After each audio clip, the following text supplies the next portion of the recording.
Hey, fellow artists, it is Roz here. Today's episode is a really open, thoughtful chat about showing up as yourself, staying true to your creative voice, and building a creative career that actually supports you financially. If you've ever paused before sharing your work, wondering how it will land, how to talk to it, or how to sell without feeling awkward, this conversation will feel like a reassuring nod.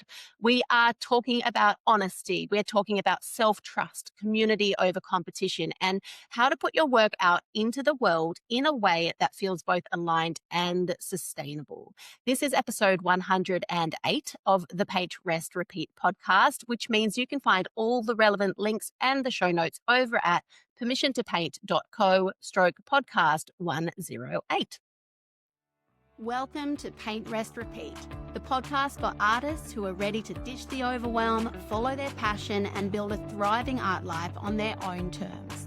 I'm Roz, an Aussie artist, mum of two, and creative business coach who knows exactly how wild, wonderful, and wobbly the artist journey can be, because I've lived it. I left behind a safe teaching career to follow my heart into art, and now my work hangs in galleries and major art fairs across Australia.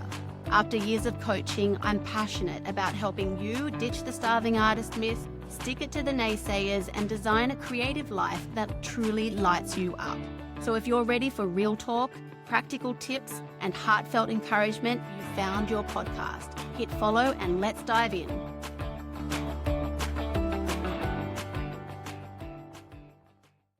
Today, we've got the fabulous Miriam Schulman with us. Miriam is an artist, author, and coach for artists who want to make a sustainable living from their work. She's the best-selling author of Artpreneur and the host of the Inspiration Place podcast.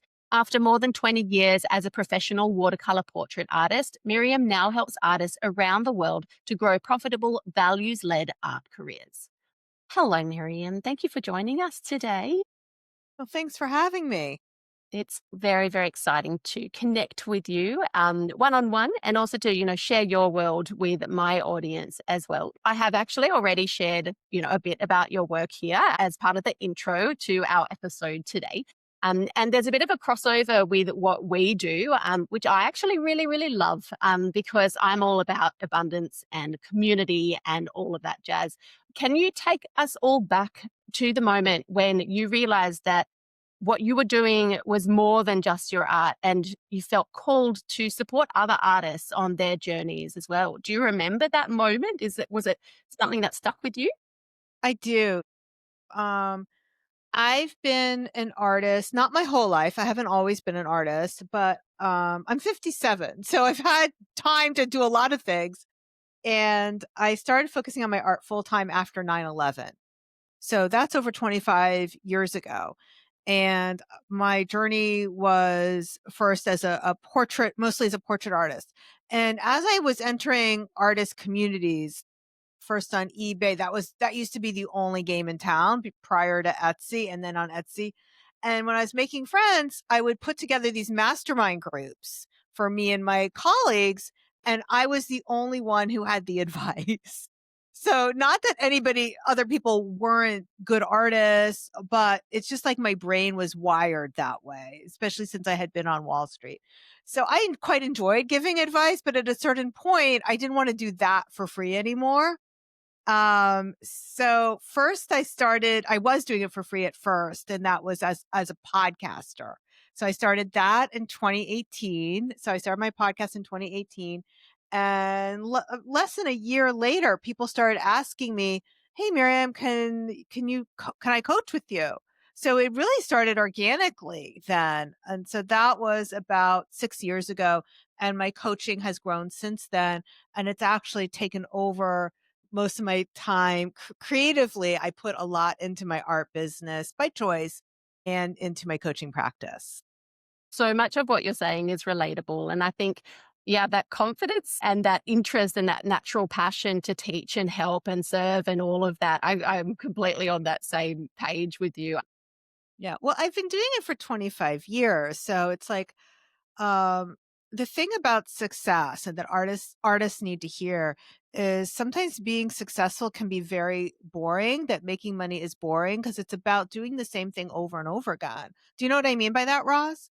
I completely do. Actually, someone a few years back said to me, a good business is a boring business. And I thought, I have that come through my mind often. And I think, okay, but I don't want it to be boring. I reached a point like, "Oh, do I really need to do another portrait?" Like, I've done hundreds of them.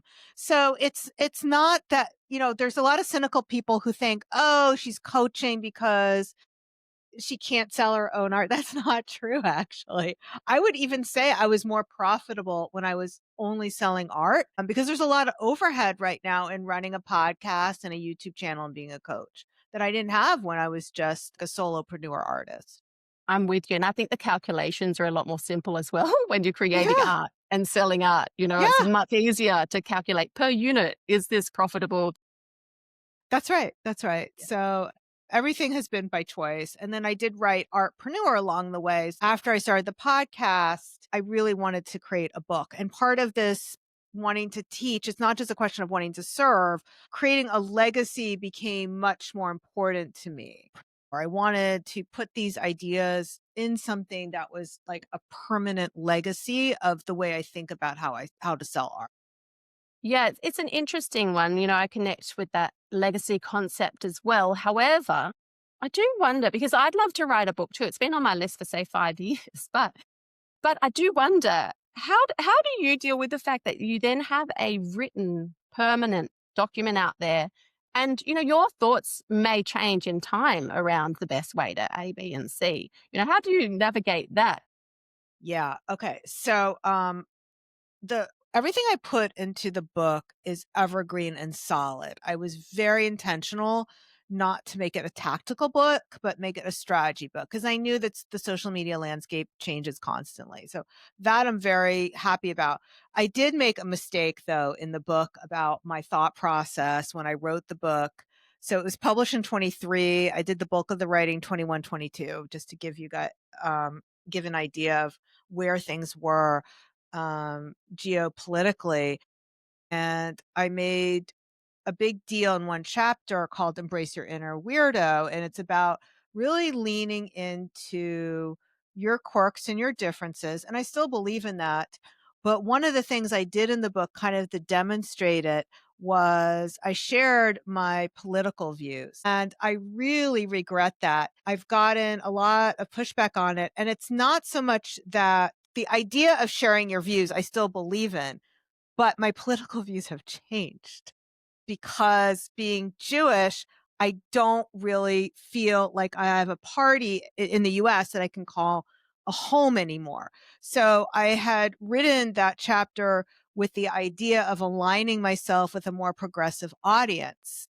And so my regret of putting that in the book is that I'm no longer in fully alignment with what I was putting myself out there when I wrote the book 2 years ago. So that's my one regret. And it's not because I got criticized that I regret it. It's because my views have changed.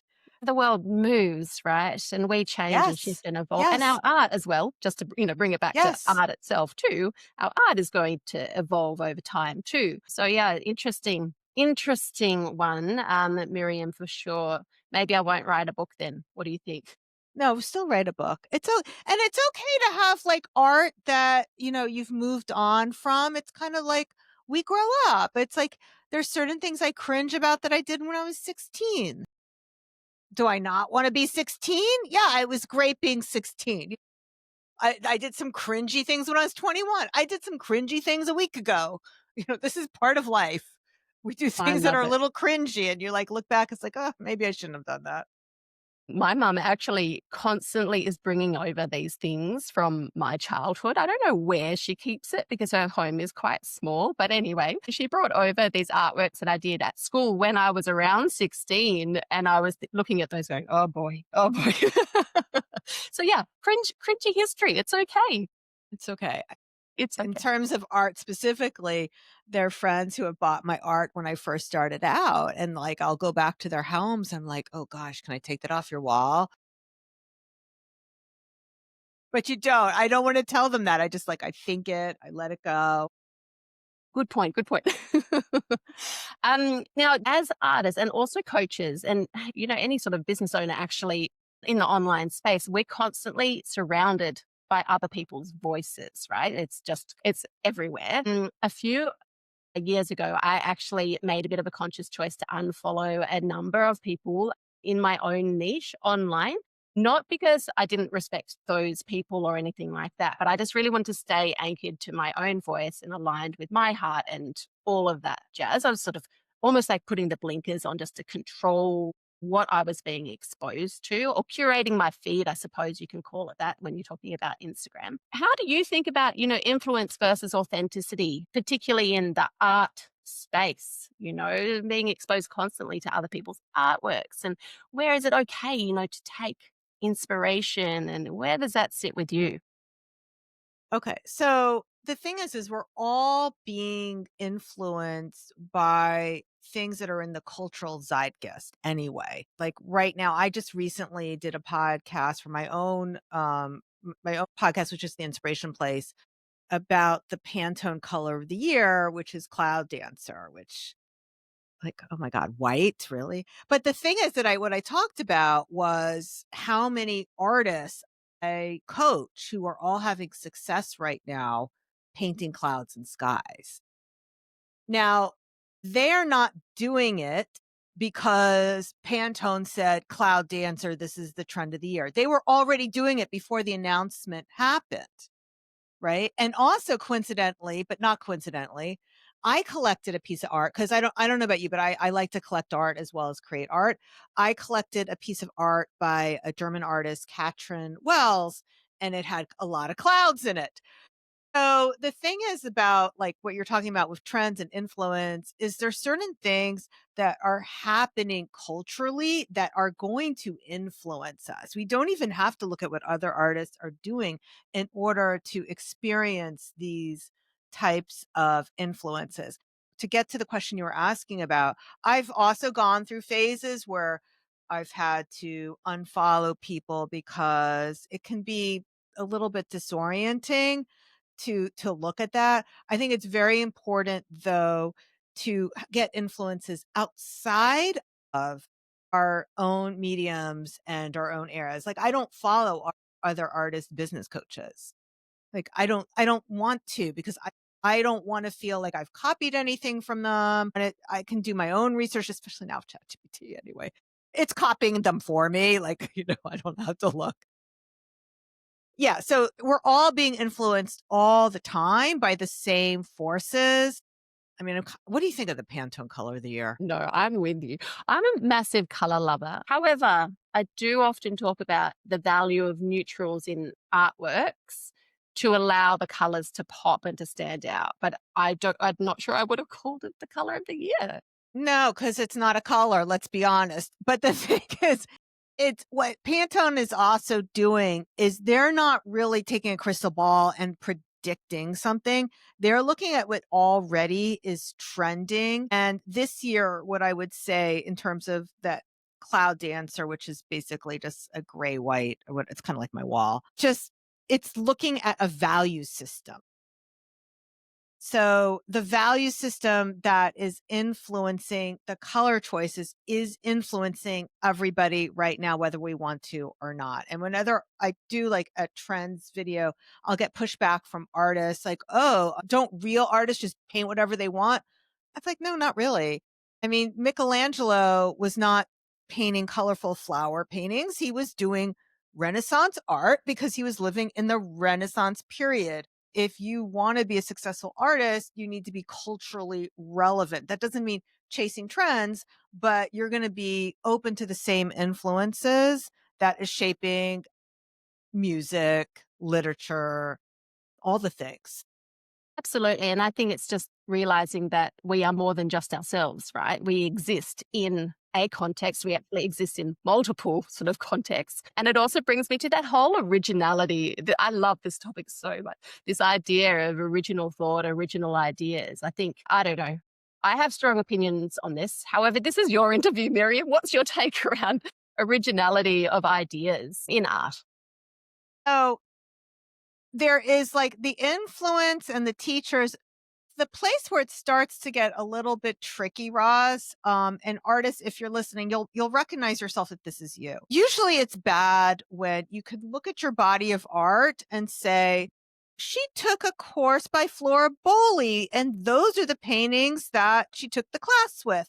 And then she took a class with, I don't know, who are the big art teachers right I'm now? thinking of Milan Institute. I can spot those Yes, artwork quite yes, well. I can smell those Yeah, also. yeah. She has a lion in her painting. She must have taken a Milan Institute course. So it's like when you have one of these, one of those, and it's not that you can't experiment.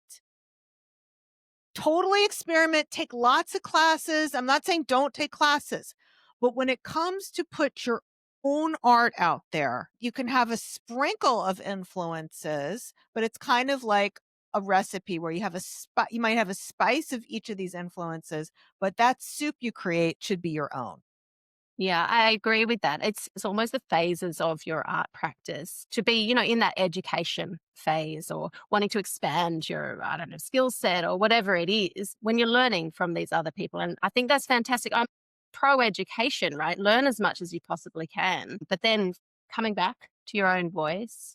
Yeah. So and this is nothing new, by the way. Like if you look at Degas, when he was in his academic stage, he was copying Rembrandts and he was creating art that looked like Rembrandt's. Thank God he started creating art that looks like Degas. And that's what we want for you too, the listeners. It's like, yes, take classes, but then be brave enough to put your own spin on everything. Yeah, 100%. I had an interesting something happen to me this year actually. I was accused of copying someone's work. And it was pretty confronting because I'm sensitive, but also I'm see myself as quite an ethical sort of a person. But it did spark, that deeper reflection around originality, which we've been talking about, and then also those ethics. But where do you think, because I'm sure you've seen it, maybe you've heard it yourself or some of your clients have experienced that. Where do you think these sorts of accusations come from? Like, is it a place of fear or is it a place of, feeling like their work is not original enough? Where do you think that originates from? Well, let me just say one thing. You can't copyright an idea. So there was a time when I was making a lot of peacock art and somebody else could make a peacock art. And that doesn't mean they're copying me. And even if they did get the idea from me, they're still not copying me because you can't copyright an idea. You can't. Now, if somebody had traced my art or reproduced my art, that's a completely different story. So I know my mom, God bless her. So she'll always say something like, "Oh, I was at so and so, and they had a koi painting just like yours." And I'll get all upset until I remember, no, that's just my mom. My mom thinks things are the same. Like she'll say, "My nephew looks just like your father." It's like, no, he doesn't. That's And just my she's mom. also she's being protective of you, which is beautiful. And yeah, my mum has the Yeah, same. that's, my mom's a little special and a little extra. So, where does it come from? Could be ignorance, could be scarcity mindset. Like, oh, we can't have two artists painting peacocks. We can have 100 artists painting peacocks. So, it could be a scarcity mindset that causes people to make those accusations. And for you, then you've had other people come to you and say, such and such is copying Now, your peacock art. no, I have had people actually it was legitimately a copy, like, not the Okay. idea, but not with the peacocks that I know of, but, like, I did a watercolor of 5 chicks that I painted from life. So, it wasn't like we used the same photo reference, and then I saw somebody paint that same exact 5 and people, they had copied a bunch of my artworks and somebody alerted me to it. "Oh, this person's copying you." It's like, "Yeah, okay, fine." It really doesn't bother me that much. But can they sell it? Like, because the people buying not just the idea, they're also buying a piece of the artist too. And that's why our stories matter so much. And I think, that energy as well, the energy behind a piece, the energy behind a piece that you have created from your heart, your own thinking and all of that. I don't know that you can feel that. in the artwork as compared to an artwork that's created as a copy. Yeah, but even with copies, I feel I don't know. I've had people point out to me as well that this art looks a lot like yours, Roz. And I just sort of figure they're going to get, if it is like mine, they're going to get through that phase soon enough. Let them do that. Let them have fun. Let them paint. Let them learn bits and pieces as they're doing that. Good on them, and they will then eventually land with their own voice because that's inevitable, right? Yeah, I think that what the listeners need to hear is they shouldn't be afraid to post their artwork online because they're afraid of people copying them. That's really what I want them to hear. Like, don't be afraid of people copying you. Don't let them copy you. It's okay. It's not going to hurt you. And also, equally, if you are doing courses for our listeners, if they're doing courses and creating artworks from those courses, share those as well. If you need to give credit, I think that's important. So, this was created as part of this workshop, but it's that abundance mindset, isn't it? Yeah, I mean, I had there was a while where I was teaching online art classes, so that was like a good oh, it's a good time from 2013, and I forget when I stopped doing it, but like maybe recently, maybe only 2 or 3 years ago. So for a long time. So there was a lot I was teaching people how to copy me. And at a certain point, just as we said about the portraits, at a certain point, it's like, yeah, I don't think I want to do this anymore. I don't think I want to teach people how to create my style anymore. And that's when I moved on to something else. It's almost more rewarding as well, I think, to teach the business side. Well, I don't know. I find that more rewarding because you're helping people to I build their own. do. I like it because I'm changing people's lives. When I was teaching just the art classes, there was not that there's anything wrong with it. It was satisfying giving people an outlet and a hobby, especially through the pandemic. But I'm changing people's lives now because 'cause I'm getting people over the six-figure mark. That's life-changing for them. Yeah, 100%. And proving as well the naysayers wrong that you can't make an income out of art. I love that one. That's good. Yeah, for sure. Now, on that topic, actually, we are told as artists that there's room for everyone in the world, yet there seems to be artists everywhere, especially now with social media. We've mentioned it before, just being bombarded with all these artists all creating art. What's your advice for artists that might be, wondering if there's room for them in this art world?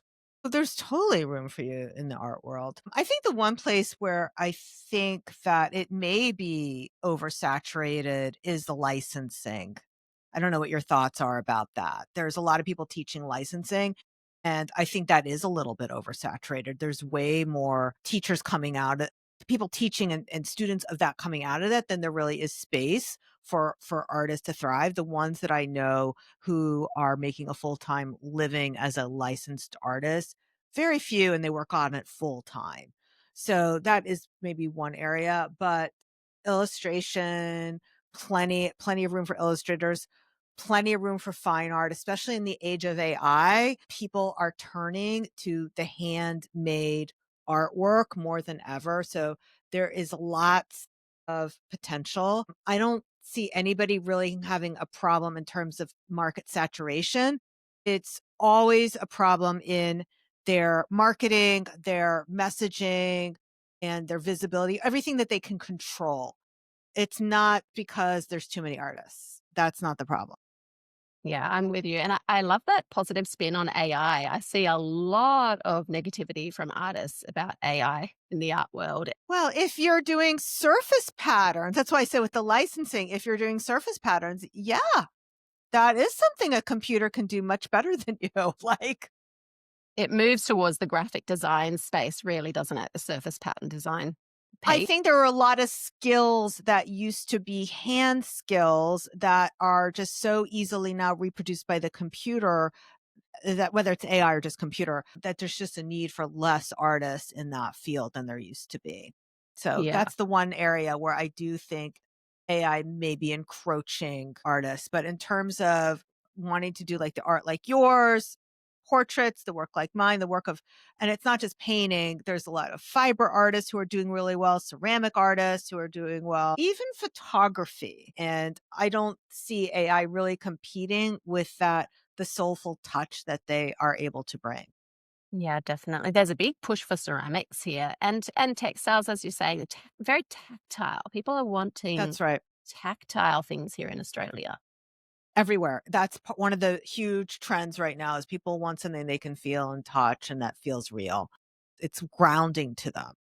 Now, both of us work, with heart-led artists who often can feel quite conflicted, almost like it's a conflict with their values when they talk about or wish or catch themselves hoping to make money out of their art. And I'm wondering, yeah, what is your take on that? Because I'm sure you've worked with a lot of different artists, but the whole art money correlation can be a really tricky one for a lot of creatives, especially, the sensitive sorts. Especially for women, because women are taught that it's wrong to desire money and power and status. I think that's true probably more of American women than, I know because it's that whole Puritan influence. Right? Like women are gonna be burned at the stake if we're too much. Like that, even though that's something from the 1600s, it still has trickled down. Like she's a nasty woman. So it's like we're wrong if we want too much. And we've been socialized not to take up space, not to dream too big. And you can see this manifesting physically. When I ride the subways in New York City, men don't have this problem. Men are sitting there with their legs splayed out. Women are like their legs are crossed. They're like this. They can't take up space. Um, so they don't want to be too much, and they make small dreams, small paintings, and that equals a small business. So when you give yourself permission to go big, and not to think of it so much as about, I mean, it is true that you'll be more successful financially if you go big because people want that. However, but if you think about it as artistically, this is your growth edge to go big. That's a conversation I have with those artists who giving me pushback about the money conversations because there's some deep socialization taking place there. I work with them to unravel it, but if I can talk to them like, look, painting bigger is your next growth edge. Think of it as that artistically, creatively, but how can you push yourself in that direction? Even just the going big as a broader concept too. How can you make yourself and your dreams and your work and all of that just that little bit bigger? Like now you have written this book, Artpreneur. When did that come out again? Remind me. That came out in January 23. January 23. Okay, so and I have held off buying it myself because I didn't want to be influenced by your model, but I hear amazing things about your book. When was it for you that you just went, now all this magic that I do now needs to turn into a book, needs to become a book? When did that happen for you? Okay. So the truth is, there were a lot of personal stories that I wanted to tell. When I first started thinking about writing a book, it was between doing a memoir and doing what's known as narrative nonfiction, which is what Artpreneur is. And so I talked to somebody who says, well, if you want to sell it, don't write a memoir. So there was a lot of stories I wanted to tell that, relate to being an artist, relate to my decision to leave Wall Street and that world. And so that was a big part of it. But the book kind of just fell out of me. It was something that was already there, bubbling up to the surface. And it's like giving birth, it's like you're pregnant and you give birth to it. So you can't keep that in once you have it. Right now, I have all the same reasons you do for not writing a second book. Oh, I don't have the time. Oh, it's like, what am I going to do? My agent would like me to write another book because that's how she gets paid. But I don't know. We'll see. But your book is gold, right? So will you tell our listeners a little bit more about your book? And really, in summary, if they were to grab your book and put something in there into action, what would they be, a result that they could expect? People absolutely will get results from reading the book. I have people who write to me who never pay a penny outside of the book for any of my content who get results. And I'm very happy about that. And it's not about me selling books. You can request it. I don't know how the Australian library system works, but I know in the US, you can request a book from the library and they'll get it for you. So, it's my legacy. I just want you to have it. So you can get the first chapter absolutely free. My first chapter is called Choose to Believe. It's really about stepping into that mindset of owning your identity as an artist, many of the things we talked about today. So you can get the first chapter at schulmanart.com/believe, or you can send me a DM on Instagram. I'm Schulman Art. That's SCHULMANART. Send me the keyword believe, and I can send you chapter 1 of the book. Amazing. Love that so much. Is there somewhere else where people can contact you, or is that the best place to get into your world? No, you know what the best place is? If you enjoyed the conversation I had with Roz today, come find me on the Inspiration Place. So if you like listening or podcasts, or if you're watching this on YouTube, I'm the Inspiration Place over there. Come find me there. Same kinds of things we talked about today, I talk about on my podcast and at my YouTube channel. As a bit of a closing question today, looking back at the previous version of you many moons ago when you were making art, but perhaps weren't making enough money out of your art. You hadn't learnt how to trust yourself, and you were just sort of starting and just sort of had those hopes and those dreams. What would you say to that version of you? Okay. So I had this exact experience like a day or two ago when I was yelling at a client who was that former version of myself. She did these incredible portraits and they were priced at $200. I was like, oh my gosh, no. So I remember when I first started out, I did the classic artist mistake of crowdsourcing my prices. And that's when you look at what other people are doing. But if you are in an industry like ours with people already have a scarcity mindset, you're copying other artists' scarcity mindset. And you're probably saying something like this to yourself. Oh, they're charging 300, so I should charge less because I'm just starting out. Okay, you're never going to build a career where you can quit your job at $200. I don't care if it's US dollars, Canadian dollars, pounds, Australian dollars. Don't sell art for $200. Think about what can you sell for $2,000? Think a little bigger. $5,000, $10,000. Go big. Yeah, go big. Big dreams. Yeah, dream bigger because well, I don't know. I'm just going to have a rant and just say I'm quite sick of women playing small. We have a similar culture here. We're taught to shush. Taught to stay in the corner, that sort of thing, and not to stand out. Don't make a fuss, and don't demand anything. Yeah, and you're never gonna grow bigger than your dream. So you might as well make a really big dream because that's gonna be your ceiling. So make a big dream, and then I promise you it's probably not big enough. You're gonna either need to add a 0 to it or double it, one or the other. Such a good place to end our chat today, Miriam. If you are listening today, please go and grab Miriam's book as well. Thank you so much for joining us today, Miriam, and we'll see you around. Thanks so much for having me again. It's been so much fun. A pleasure. And that's it for today's episode with the wonderful Miriam Schulman. If you are an artist who's ready for more strategy, structure, and accountability to grow your income, my mastermind Thrive might be the next step for you.